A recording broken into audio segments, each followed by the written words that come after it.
Hi friends, welcome back to our channel. ഇന്ന് നമ്മൾ ഉണ്ടാക്കാൻ പോകുന്നത് വൈകുന്നേരങ്ങളിലൊക്കെ കഴിക്കാൻ പറ്റിയ നല്ലൊരു സ്നാക്കിൻ്റെ റെസിപ്പിയാണ്. ഉണ്ടാക്കാനും വളരെ സിമ്പിളാണ്. അപ്പോൾ നമുക്കിത് എങ്ങനെ ഉണ്ടാക്കാൻ നോക്കാം.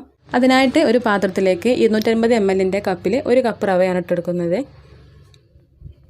ഇതിലേക്ക് ഒരു മീഡിയം സൈസുള്ള സവാള ചെറുതായിട്ട് കട്ട് ചെയ്തിട്ട് ഇട്ടെടുക്കാം. ചെറിയൊരു കഷ്ണം ഇഞ്ചി കൂടി കട്ട് ചെയ്തിട്ട് അതും കൂടി ഇട്ടെടുക്കാം. കുറച്ച് മല്ലിയില കട്ട് ചെയ്തെടുത്തതാണ്. ഇനി എരിവിന് ആവശ്യമുള്ള പച്ചമുളകാണ് ചേർത്ത് കൊടുക്കുന്നത്. ഞാനിവിടെ 2 പച്ചമുളക് കട്ട് ചെയ്തെടുത്തതാണ്. എരിവ് കൂടുതൽ വേണമെന്നുണ്ടെങ്കിൽ പച്ചമുളകിൻ്റെ അളവ് കൂട്ടാം.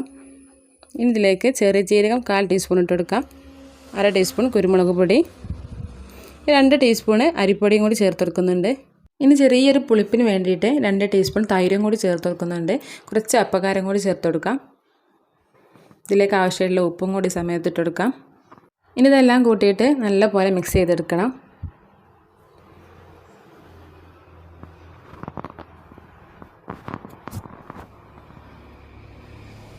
നല്ലപോലെ മിക്സായി കഴിഞ്ഞാൽ ഇതിലേക്ക് കുറച്ച് വെള്ളം ചേർത്തിട്ട് ഒന്ന് കുഴച്ചെടുക്കാം. വെള്ളം കൂടുതലായിട്ട് ഒന്നിച്ച് ഒഴിച്ചു കൊടുക്കരുത്. ആവശ്യത്തിനനുസരിച്ച് കുറേശ്ശെ ആയിട്ട് ഒഴിച്ചു കൊടുത്താൽ മതി. ഒന്ന് കുഴച്ചെടുക്കാൻ ആവശ്യമായിട്ടുള്ള വെള്ളം മാത്രം ഒഴിച്ചു കൊടുക്കുക.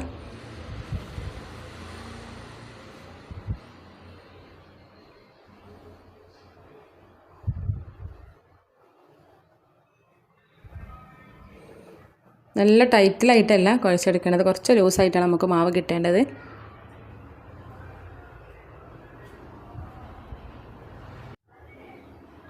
അപ്പോൾ ഇതേ ഒരു രീതിയിലായിട്ട് കുറച്ച് ലൂസായിട്ട് തന്നെ മാവ് കുഴച്ചെടുത്തിട്ടുണ്ട്. ഇനി നമുക്കിത് 20 മിനിറ്റ് റെസ്റ്റ് ചെയ്യാൻ വെക്കാം. അപ്പോൾ 20 മിനിറ്റ് കഴിഞ്ഞ് നമുക്കൊന്ന് തുറന്ന് നോക്കാം. അപ്പോൾ നമ്മുടെ റവയൊക്കെ നല്ലപോലെ പൊതിർന്ന് വന്നിട്ടുണ്ട്. ഈ മാവ് നല്ലപോലെ ലൂസായി തോന്നുന്നുണ്ടെങ്കിൽ കുറച്ച് അരിപ്പൊടിയും കൂടി ചേർത്തിട്ട് ഒന്നും കൂടി കുഴച്ചെടുത്താൽ മതി. കയ്യിൽ ഒട്ടി പിടിക്കുകയാണെന്നുണ്ടെങ്കിൽ കയ്യിൽ കുറച്ച് വെള്ളമാക്കിയിട്ട് വെച്ച് പരത്തിയെടുക്കാം. ഇനി ഇതിൽ നിന്നും കുറച്ചെടുത്തിട്ട് കയ്യിൽ വെച്ചിട്ട് പരത്തി കൊടുക്കാം. എന്നിട്ട് ഇതേപോലെ ഒരു ഹോൾ ഇട്ട് കൊടുക്കാം. ഒരു വടയുടെ ആകൃതിയിലായിട്ടാണ് നമ്മളിത് ഉണ്ടാക്കിയെടുത്തിട്ടുള്ളത്. അപ്പോൾ ഇങ്ങനെ മുഴുവനായിട്ട് ഉണ്ടാക്കിയെടുത്തിട്ടുണ്ട്. ഇനി ഇതൊന്ന് ഫ്രൈ ചെയ്തെടുക്കാൻ വേണ്ടിയിട്ട് ഒരു ചട്ടിയിൽ കുറച്ച് ഓയിൽ ഒഴിച്ചെടുത്തിട്ടുണ്ട്. ഓയിൽ നല്ലപോലെ ചൂടായി വന്നാൽ നമുക്ക് ഓരോന്നായിട്ട് ഇട്ടെടുക്കാം. ഒരു ഭാഗം നല്ലപോലെ മുരിഞ്ഞ് കിട്ടിയാൽ മറിച്ചിട്ട് കൊടുക്കാം. അങ്ങനെ 2 ഭാഗവും ഫ്രൈ ആയി കിട്ടിയാൽ നമുക്ക് കോരി മാറ്റാം. ഇതേപോലെ തന്നെ അടുത്തും കൂടി ചെയ്തെടുക്കാം. ഫ്രൈ ചെയ്തെടുക്കുമ്പോൾ തീ നല്ലപോലെ കൂട്ടി വെക്കരുത്. ഉൾഭാഗം വെന്ത് കിട്ടാതെ പുറം ഭാഗം നല്ലപോലെ മുരിഞ്ഞ് കിട്ടും. അപ്പോൾ മീഡിയം ഫ്ലെയിമിൽ വെച്ചിട്ട് സാവധാനം ഫ്രൈ ചെയ്തെടുത്താൽ മതി.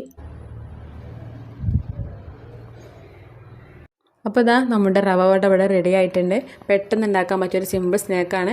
ഒരു ചട്നിയും കൂടി കൂടെ ഉണ്ടാക്കി എടുക്കണമെന്നുണ്ടെങ്കിൽ നല്ല ടേസ്റ്റ് ആയിരിക്കും കഴിക്കാനായിട്ട്. അപ്പോൾ നിങ്ങളെല്ലാവരും ട്രൈ ചെയ്ത് നോക്കുക. വീഡിയോ ഇഷ്ടപ്പെട്ടാൽ ലൈക്ക് ചെയ്യുക, ഷെയർ ചെയ്യുക, സബ്സ്ക്രൈബ് ചെയ്യുക. അടുത്ത വീഡിയോയുമായി വീണ്ടും കാണാം. താങ്ക്